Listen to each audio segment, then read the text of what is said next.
ditanya, dapat fulus berapa? Dia duduk kasih minum dulu. Fulus gampang urusannya. Jadi kalau dilihat, yang kedua, wa idza amartaha ata'at. Kalau kau suruh dia patuh.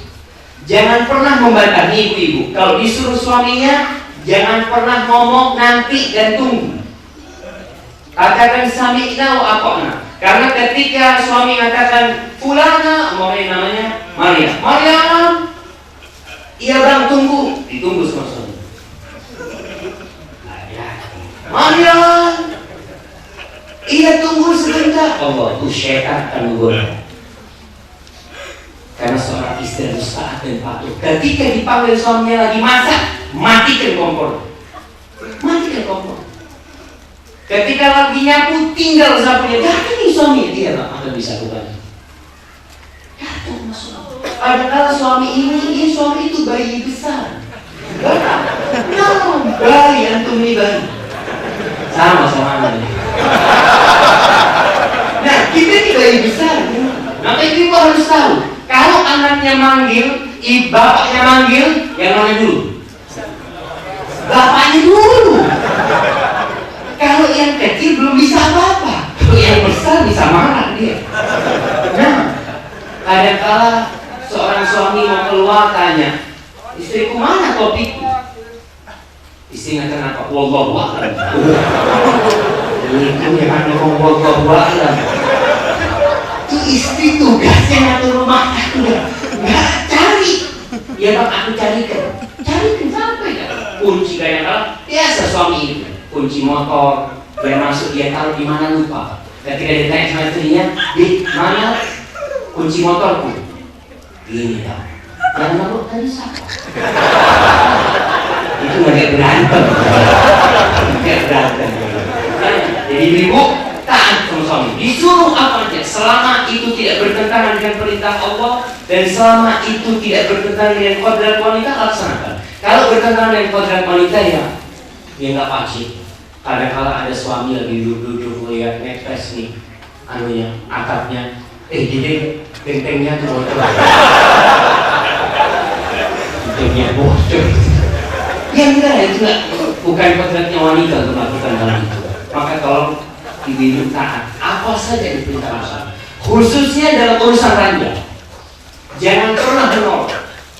Ini bagi ibu, jangan pernah menolak. Malaikat itu melaknat sampai subuh. Bisa dibayangkan, kenapa sih malaikat harus melaknat sampai subuh? Ternyata itu salah satu pintu syaitan untuk menceraikan dua suami. Amalan yang paling dicintai syaitan itu perceraian. Seorang suami ketika hasratnya tidak tersalurkan, mulai dia merajut mimpi. Aduh, kayaknya mau cari yang lain. Nah, ini macam-macam nih. Tapi ketika hasratnya tersalurkan, selesai semua. Selesai. Maka ketika wanita diminta oleh suaminya, niatkan lillahi ta'ala. Ya Allah, aku tidak menjaga kehormatan suamiku. Aku mungkin capek, aku mungkin lelah. Kalau kita niatnya lillahi ta'ala, Allah akan bantu. Maka jangan berpikir aku capek, iya nak, lelah, semuanya lelah. Tapi ada pintu-pintu yang harus ditutup. Ini yang kedua. Jadi tadi taat kalau diperintahkan suami. Yang ketiga, wa idza ghibta anha hafizatka fi malika wa farjiha. Kalau engkau sedang tidak di rumah, maka dia akan menjaga harta dan menjaga kehormatan diri, menjaga kemaluan diri. Wanita ini, ingat wanita yang baik ibu, tidak sembarangan memasukkan lelaki ke dalam rumah. Sekarang mungkin dia tidak memasukkan lelaki ke dalam rumahnya, tapi masuk lewat HP-nya, lewat Facebook dia, lewat WA-nya, lewat Instagram, lewat Telegram, lewat apa lagi? Twitter, semua. Dia memang tidak memasukkan lagi, tapi ternyata banyak lelaki di HP dia yang dia ngobrol sama dia. Memang tidak secara langsung, tapi ini merusak. Kok tidak menjaga kehormatan suami? Kadang-kadang ada wanita-wanita yang curhat di dalam Facebook. Jangan, kalau curhat dari orang yang ahli. Masya Allah, itu kecapean. Baik jemaah, maka ibu ingat, kalau bisa di-delete semua kontak yang bukan mahrum, bukan keluar, yang sekedar sohib, yang nggak ada perlu, sekedar buat omong kosong, buang semua. Di Facebook pun buang semua. Karena ada orang-orang yang suka ketika volumenya banyak ini. Apa yang kau dapatkan? Kau sedang membangun rumah tangga yang insya Allah akan kau bawa sampai ke surga Allah Subhanahu Wa Taala. Dunia ini isinya ujian, dan wanita-wanita harus sabar menghadapi suami, suami harus sabar menghadapi. Wanita harus pandai bersyukur kepada suami. Jangan lihat kepada kekurangan suami, lihatlah kepada kelebihannya. Karena kebanyakan wanita menghuni neraka gara-gara dia tidak pandai bersyukur kepada suaminya. Hada wallahu a'lam bishawab. Karena sudah jam 9, Masya Allah. Tapi antum masih seger semuanya. Masya Allah. Kita lanjutkan dengan sesi tanya jawab. Apa-apa?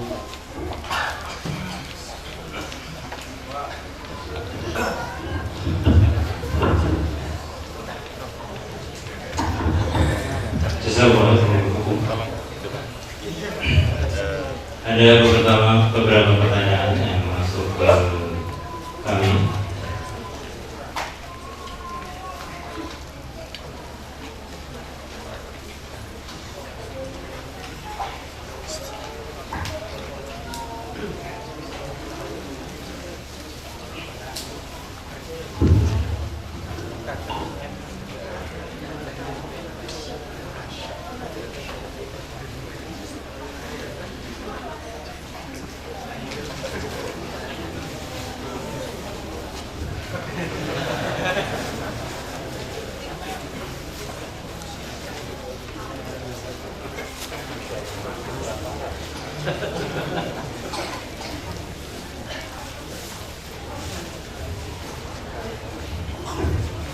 Yang pertama,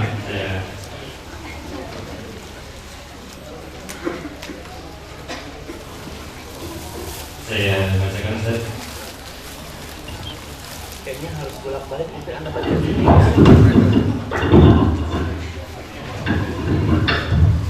Anda baca sendiri. Nah, baik, bismillah.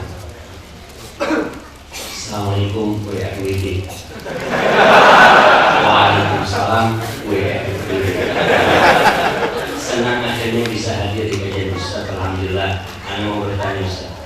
Anak pemuda di usia 21 tahun. Anak tidak menikah supaya bisa jadi pribadi yang lebih baik dan menyempurnakan iman anak dan lebih dekat dengan Allah. SWT. Jangan singkat. Itu kalimat-kalimat ujian buat Allah. Apa sih salahnya Pak Allah Subhanahu Wa Taala? Terlalu panjang, nggak apa-apa. Karena antum akan dapat tulisan itu kelak di timbangan antum pada hari kiamat nanti. Namun terhalang dengan pandangan orang bahwa usia muda belum dewasa dan belum mapan. Apa ada standar usia dan seperti apa standar kemapanan dalam Islam jika ada untuk menikah? Jazakallahu khair. Masya Allah. Pertanyaan yang sangat menarik sekali berkaitan dengan usia menikah. Kita bicara tentang syariat Allah. Kita ini di masa sekarang kadang-kala banyak disesatkan oleh opini-opini yang memang tidak benar. Umpamanya ada istilah kita katakan puber. Anak itu puber, apa-apa seperti itu. Ya harus diarahkan anak puber. Ada puber pertama, ada puber kedua. Rasul SAW mengatakan, ya ma'syar syabab, wahai para pemuda. Pemuda bukan orang tua. Pemuda itu mulai umur berapa? Ada yang mengatakan mulai umur 16 tahun, 17 tahun, sampai 40 tahun. Beliau alaihi salatu wasallam mengatakan, ya ma'syar syabab, man istaqa'a minkumul ba'a falyatazawwaj fa innahu aghaddu lil basari wa ahsanu lil farj. Kata Nabi alaihi salatu wasallam, wahai kaula muda, barang siapa di antara kalian mampu menikah, hendaklah dia menikah. Mampu dari sisi apa? Yang pertama dari sisi materi. Orang punya kemampuan, karena nikah itu butuh biaya. Antum jangan dipikirkan anak yang penting nikah, nanti kan rezeki Allah. Betul. Tapi antum harus bayar mahal, atau harus persiapan, atau mau tinggal di mana sama istri antum. Karena antum mau bawa anaknya orang. Maka kalau sudah mampu secara materi, tidak harus orang menikah itu punya pekerjaan tetap, nggak harus. Tapi harus tetap bekerja. Artinya antum datang, anak memang kerjaan nggak tetap, tapi anak tetap bekerja. Kesiapan dari sisi materi, kemampuan yang kedua, kemampuan dari sisi ilmu. Banyak anak muda yang memang dibikin nggak dewasa. Kita ini sekarang dibikin anak itu sampai umur 24, sampai lulus S1 nggak dewasa. Karena memang selama itu tidak pernah dididik dewasa. Artinya didikan agama untuk mempunyai tanggung jawab menjadi seorang suami, enggak. Yang ada dididik di banyak tempat di negeri kita untuk berzina, bukan untuk menikah. Ketika hari Valentine, antum melihat kondom-kondom dijual sama coklat, dibagikan gratis. Kalau menikah jangan, kata, oh belum dewasa, mau berzina tak apa-apa. Na'udzubillah min dzalik. Allah mengatakan wala taqrabuz zina. Nabi SAW mengatakan cepat menikah, kenapa? Supaya nggak berzina. Opini yang dipublik seperti itu sekarang.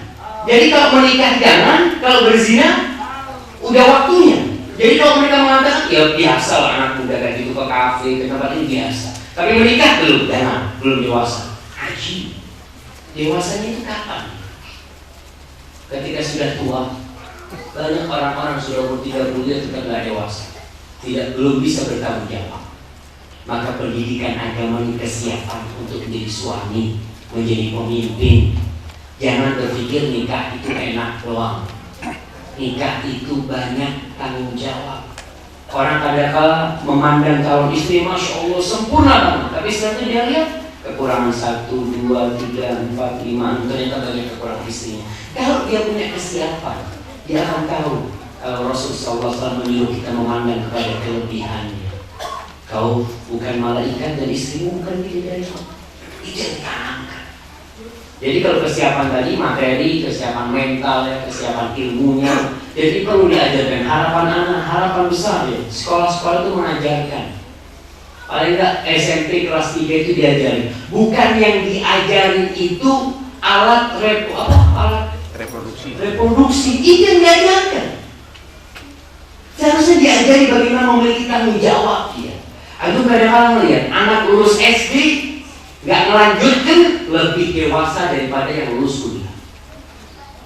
Anak lulus SD karena udah diajarin tanggung jawab dia. Makanya sekarang banyak model pendidikan yang udah dirubah. Karena model pendidikan ya antum melihat setiap ganti menteri, setiap ganti lagi pendidikannya macam-macam. Mereka tidak akan sampai kepada kesempurnaan pendidikan sampai kembali kepada Al-Quranul Karim. Bagaimana Al-Quran mendidik? Bagaimana Rasul SAW? Antum bisa bayangkan bagaimana anak muda umur 15 tahun siap menegakkan la ilaha illallah. Sekarang anak muda umur 15 tahun di mana dia? Ada di mana? Geng motor umur 17 masih di geng motor.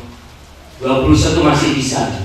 Umar ibn Abi Waqqas umur 17 tahun dia sudah ada di Medan Perang. Umur 15 tahun dia sudah di sana. Saat kakaknya Saat, adiknya Saat bin Abi Waqqas, Umar bin Abi Waqqas. Subhanallah. Kita lihat seperti itu. Maka kalau tadi antum jangan termakan oleh memang opini publik ini merusak. Ketika sudah dikatakan, kau masih kecil, kau belum pantas menikah. Anda punya guru zaman seorang profesor nikah umur, dia bukan umur anak atau umur beliau, kelas 1 SMA dia menikah. Jadi profesor tidak menghalangi dia untuk jadi seorang profesor besar. Karena nggak ada, tidak bertentangan menikah dengan pendidikan. Apa sih yang kau pelajari? Sekarang orang belajar sekolah pagi sampai siang. Sekarang ada urusan mau full day macam-macam. Anak-anak belajar pagi sampai siang. Setelah itu ngapain tuh anak-anak muda? Main bola, main gapli, main motor. Karena memang dibikin dia tuh kosong, nggak punya tanggung jawab. Tidak pernah berpikir aku besok aku sekolah. Pagi berangkat sekolah, pulang ngapain? Ya sama lagi seperti itu. Maka tentu ketika umur 21 anak rasa kalau memang sudah memiliki kemampuan, bismillah. untuk segera menikah, tapi izin sama orang tua. So, kalau tidak diizinkan sama orang tua, ya itu puasa. Kan kata Rasulullah SAW, yang nggak bisa nikah ya puasa. Tapi insya Allah untuk berusaha merayu orang tua. Gimana kalau orang tuanya nggak cocok, cari yang cocok. Hanya kalau orang tua saat mereka mau menikahkan, ya teman-teman tidak banyak kawan-kawan muslimah yang lainnya yang mudah-mudahan mau menikahkan anak.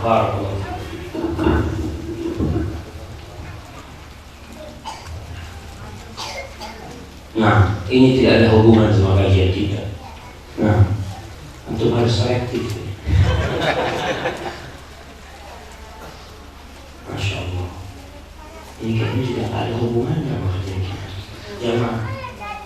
Kenapa kok diminta pertanyaan itu sesuai dengan kajian? Supaya kajian kita ini semakin sempurna. Jadi ada banyak hal-hal yang bisa kita sempurnakan ini. Nah, bersambung jadi. Nah, Masya Allah. Ini adalah pertanyaan yang bagus sekali. Assalamualaikum warahmatullahi wabarakatuh. Ustaz, bagaimana sikap kita suami apabila saudara istri kadang sering mencampuri urusan rumah tangga? Bagaimana sikap suami apabila saudara istri kadang sering mencampuri urusan rumah tangga? Subhanallah. Nah, waalaikumsalam warahmatullahi wabarakatuh. Jamaah rahimahullah. Ini pentingnya pendidikan agama sehingga semua orang itu tahu batasan-batasan dia. Mertua nggak boleh intervensi di rumah tangga anak. Ketika ini apalagi saudara istri, ini mertua. Ketika suami istri baru menikah itu wajar ada kesalahan, ada gesekan. Seperti anak yang belajar naik sepeda. Anak yang belajar naik sepeda itu kalau selalu dipegangin sama bapaknya, dia akhirnya nggak pernah dewasa. Tapi dia jatuh, dia bangkit lagi. Kalau nggak apa-apa, obati, jalan lagi terus. Begitu pula pasangan suami istri. Mungkin ada gesekan, ada keributan kecil. Itu semua adalah pernak-pernik yang menghiasi kehidupan mereka. Ingat, dengan engkau mengatakan zawwajtuka wa ankahtuka binti, maka terjadi perpindahan atau pengalihan tanggung jawab. Yang tadi orang yang harus ditaatin bapaknya setelah menikah, orang yang paling harus taatin siapa? Suami. Jadi para orang tua jangan sakit hati kalau istrinya dipanggil, nak kau kesini ya. Kemudian dia mengatakan, maaf ayah, suamiku tidak mengizinkan. Orang tua isu dia kalau suami, kau memang milik suamimu sekarang. Jangan mengatakan, kau itu sekarang kok kurang ajar sama bapaknya. Ayah, katakan ayah, kau yang menikahkan aku dengan dia. Kalau orang tua tidak ingin anaknya berpindah, jangan dikawin. Tapi kalau engkau mengawinkan, mau gak mau sudah berpindah. Jadi kalau ada intervensi dari pihak saudara, istri ya, yang pertama ngomong sama istri. Jangan ngomong sama kakaknya langsung, saudaranya. Ngomong sama istri. Karena kalau di wanita-wanita ada yang gampang membuka masalah keluarga. Ingat, cukup tembok rumah kita yang menjadi saksi. Kita itu ribut. Gak perlu laporan sama kakak, gak perlu laporan sama orang tua, kecuali di titik yang sudah tidak bisa diperbaiki. Tapi selama masih ini bisa diperbaiki, kalau ada campur tangan orang ketiga, rusak rumah tangga itu nanti. Kalau masih bisa diperbaiki. Tapi kalau nggak bisa, ya sudah kirim putusan dari pihak lelaki, kirim putusan dari pihak perempuan untuk menyelesaikan masalah itu. Jadi masalahnya para istri harus bisa menjaga rumah tangganya, rahasia-rahasia suami, kekurangan-kekurangan suami, kesalahan-kesalahan suami tidak perlu dilaporkan kepada orang lain. Kalau memang butuh solusi, datang ke orang yang alim. Kita lihat bagaimana sahabat-sahabat itu datangnya ke Rasul SAW, bukan datang ke bapak. Datangnya ke Rasul SAW. Curhat, suamiku tuh kayak gini. Bagaimana sikapku? Suamiku tuh pelit. Suamiku tuh mukul aku. Suamiku tuh dia ke Rasul SAW. Soalnya kalau laporan sama bapaknya yang terjadi berantem nanti rumah tangga. Halo Bapak Soalnya. Masya Allah. Assalamualaikum Waalaikumsalam. Mengenai orang tua yang belum memahami secara kafah, memahami Islam secara kafah, sedangkan saya masih penuh noda dan iman. Ana seorang mahasiswa semester awal. Ana di rumah sangatlah kacau, Ustaz. Ana di rumah itu banyak sekali godaan kemaksiatan. Hampir setiap saya di rumah sendiri, saya menghayal hingga ana mau terjerumus dalam zina. Alhamdulillah. Lalu akhir-akhir ini ana berkeinginan untuk hijrah ke pondok. Akan tetapi orang tua masih belum mau melepaskan saya dari rumah. Lalu apa yang harus saya lakukan? Bila saya benar keluar, saya sebenarnya sudah berniat untuk bekerja sambil kuliah. Lalu saya juga ingin segera menikah agar saya terjaga dari perbuatan zina. Mohon jawaban Ustaz. Assalamualaikum warahmatullahi wabarakatuh. Subhanallah jemaah. Inilah Allah mengatakan wa nabluukum bisyarri wal khairi fitnah wa ilaina turja'un. Kita menguji kalian dengan kesulitan dan dengan kenyamanan, dengan kebaikan dan dengan keburukan sebagai fitnah. Kalian bakal dikembalikan kepada Allah SWT. Ada anak yang diuji sama orang tuanya, ada orang tua yang diuji oleh anaknya, ada suami yang sama istrinya diuji, ada yang sebaliknya, ada yang sama mertua. Begitulah kehidupannya. Dan Allah menjadikan itu agar kita bisa bersabar menghadapinya. Terus bagaimana sikap tadi sebagai anak muda? Yang pertama, jangan putus asa. Ada sebuah nasihat dari seorang pemuda yang buta. Anak masih ingat ya, perkataan dia seorang penemu, peneliti yang handal di Saudi. Kemudian dia ditabrak buta. Dalam kondisi dia buta, dia tetap berusaha untuk memberikan manfaat kepada umat. Dia ditanya, engkau bagaimana bisa melakukan itu dengan keterbatasanmu? Apa kata dia? Idza kanat dzuruf la tusa'iduka fasna'idhu. Kalau kondisinya tidak mendukungmu, maka kau harus menciptakan kondisi yang mendukung. Jadi kita jangan pasrah terhadap lingkungan. Seorang muslim itu harus bisa mewarnai, merubah. Lingkungan kayak gini dia rubah. Kalau tadi keluarganya bagaimana penuh kemaksiatan, bagaimana dia merubah hal itu? Bukan mengatakan dia aku setiap pulang mesti berbuat dosa. Insya Allah seorang mukmin kalau dia meminta tolong kepada Allah, Allah bantu dia. La haula wala quwwata illa billah. Ya bantu. Kalau orang tuanya belum memberikan izin, dia berusaha untuk meminta izin. Dia kirim surat, dia macam-macam. Kadang-kadang nih kita ngomong sama orang tua itu diputus sama orang. Baru ngomong beberapa kata, aduh nggak usah. Maka kalau antum mau ngomong sama orang tua, tulis surat. Karena kalau antum nulis surat nggak akan dipotong sama orang tua. Iya, antum bisa milih kata-kata yang indah buat orang tua. Sampai selesai. Jadi ketika baca, seharusnya dipotong, dia ngomong potong nggak bisa orang tua. Dibaca sampai selesai. Maka mudah-mudahan dengan cara seperti itu orang tua mengizinkan antum. Tapi paling tidak tadi, kalau lingkungannya tidak mendukung, antum harus mikir.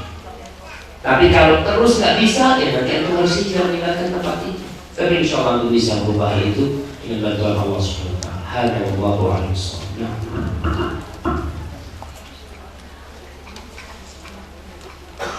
Bagaimana jika suami tidak sepaham dengan istri, beda prinsip dalam rumah tangga? Gini, kalau anak buah beda prinsip sama komandan gimana? Kayaknya dipecat tuh. Kalau tidak dimutasi. Nah, biasanya seperti itu. Ketika tidak ada jangan dimutasi. Maka berusaha istri untuk mencocokkan diri sama suami. Selama tidak dalam urusan kemungkaran, ngalah. Harus ada yang ngalah di rumah tangga itu. Rasul sallallahu alaihi wasallam mengatakan, ana za'imun bi baitin fi rababil jannah liman taraka al-mira wa in kana muhiqqan. Aku menjaminkan sebuah rumah di pelataran surga bagi yang meninggalkan perdebatan walaupun dia benar. Ini kan kadang-kadang kita beda prinsip, hanya kita debat lagi, ribut akhirnya. Tapi tinggalkan, harus ada yang ngalah. Dan usahakan istri mengalah. Ustaz, kenapa bukan suami yang mengalah? Karena dia komandan. Dan jangan dikira dengan mengalah anti kalah. Enggak. Untuk menjaga keutuhan rumah tangga itu. Tapi kalau prinsip ini prinsip agama, umpamanya ada satu yang sudah mulai pemikirannya nyeleneh, ikut aliran yang macam-macam, maka di sini sudah berbahaya. Kalau yang nyeleneh itu istri, maka suami harus meluruskan. Kalau yang nyeleneh itu suami, istri pun menasihati. Ada wanita-wanita yang dapat suami nggak pernah sholat, ke masjid nggak pernah, Jumatan aja jarang. Ini ujian buat dia. Bagaimana sekarang dia memperbaiki suaminya? Kalau dia ada harapan bisa memperbaiki, silahkan dilanjutkan. Kalau enggak, ya mungkin kau harus cari yang lain, cari solusi lain. Atau bawa suami. Oh, siapa? Aneh di sini.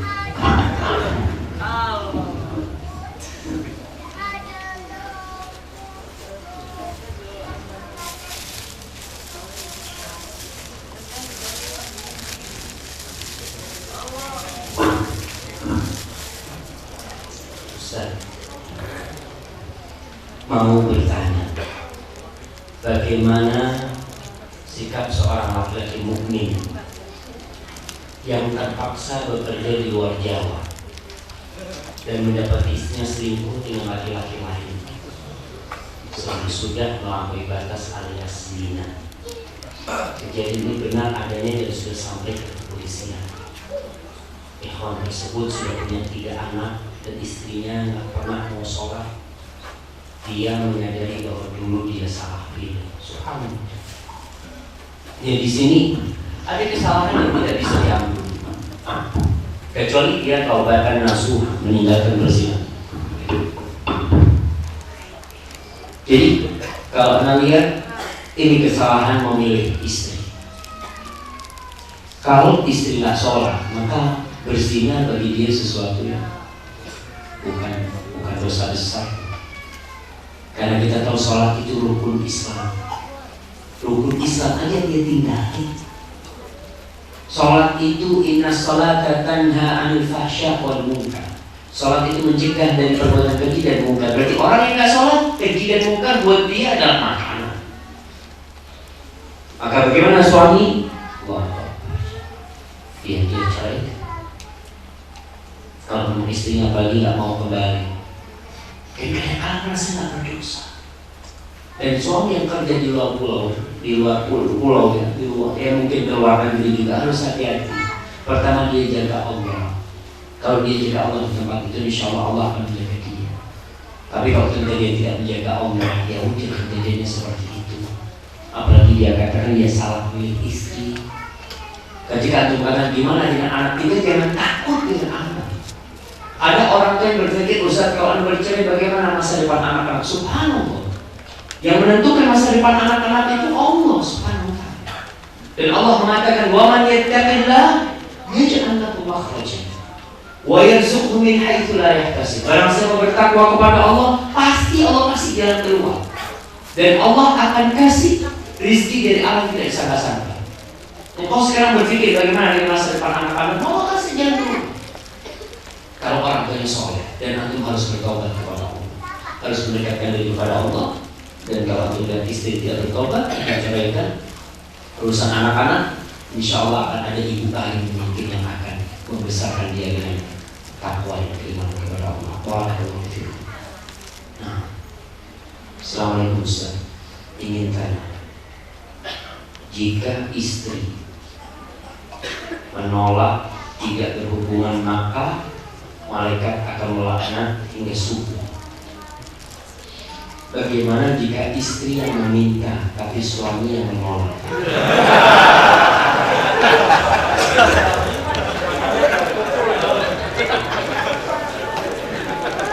Jemaah, subhanallah. Para ulama pernah membahas hal ini. Salah satu yang jelaskan oleh mereka menjelaskan istri itu punya hak yang sama dengan lelaki. Walahunna mithlu alladhi 'alaihinna bil ma'ruf wa lirrijali 'alaihinna darajah. Walahunna, dan bagi wanita-wanita itu hak yang sebanding dengan kewajiban dia. Maka wajib juga bagi suami untuk melayani istri. Dan para istri, ketika suaminya tidak melayani, dia harus berpikir bagaimana suaminya ini bisa melayani. Ya dia pijat, dia apa, sehingga suaminya insya Allah nanti mudah-mudahan, karena jangan sampai di rumah ini ada yang terlaknat ya. Suami pun seperti itu, jangan membiarkan di rumahnya ada yang terlaknat, malaikat melaknat sampai subuh. Dan jika istri menolak, berusaha suami ini tidak dengan, nggak perlu suami itu nyebutin ayat tadi, apa hadis tadi. Istrinya menolak, kau itu dilaknat sampai subuh. Kata istrinya, nggak apa-apa. Itu nggak benar ya. Tapi bahasa suami istri lah, bahasa yang dibalut dengan ya dengan candaan, dengan rayuan, kemudian dengan apa lagi? Ya dengan macam-macam. Insya Allah ya. Hidupkan di rumah itu. Kadang-kala ada seorang laki ngomong, Ustaz, Anda ini terus terang, kenapa Anda tidak mau mendatangi istri Anda? Oh Ustaz, ngomongnya kasar. Jadi lelaki itu kalau lagi sakit hati sama suaminya, lelaki ini kayaknya harus berhenti Ustaz. Kalau sudah salah-salah ngomongnya. Nah, lelaki sakit hati sama istrinya, kadang-kala dia itu walaupun istrinya mungkin berpakaian yang indah ya, kemudian pakai parfum, tapi nggak berhasil. Maka perlu dihidupkan suasana rumah tangga itu ya pasang dupa itu lupa. Kemudian suasana rumah tangga itu yang menyenangkan. Insya Allah suaminya masuk itu nggak pikiran yang lainnya kecuali pikiran istrinya. Ingat para suami, kalau tadi ditanya bagaimana dengan suami yang tidak memenuhi kebutuhan istrinya, Allah mengatakan walahunna mithlul ladzi 'alaihinna bil ma'ruf. Dan wanita-wanita itu punya hak yang sebanding dengan kewajibannya. Dan laki memang memiliki derajat lebih, di mana hak cerai ada di tangan dia sebagai komandan, tapi hak-hak dan kewajiban yang sama itu harus dipenuhi. Halo wallahu a'lam bishawab. Maka ini yang bisa saya sampaikan. Mungkin banyak pertanyaan yang tidak bisa dijawab karena ya udah malam juga, nanti udah pada capek. Insya Allah bisa kita lanjutkan pada kesempatan yang akan datang. Apabila yang Anda sampaikan benar itu dari Allah Subhanahu Wa Taala, kalau ada yang salah dan kurang berkenan itu dari diri anak pribadi. Allah dan Rasulnya berbebaskan dari kesalahan itu. Wassalamualaikum warahmatullahi wabarakatuh.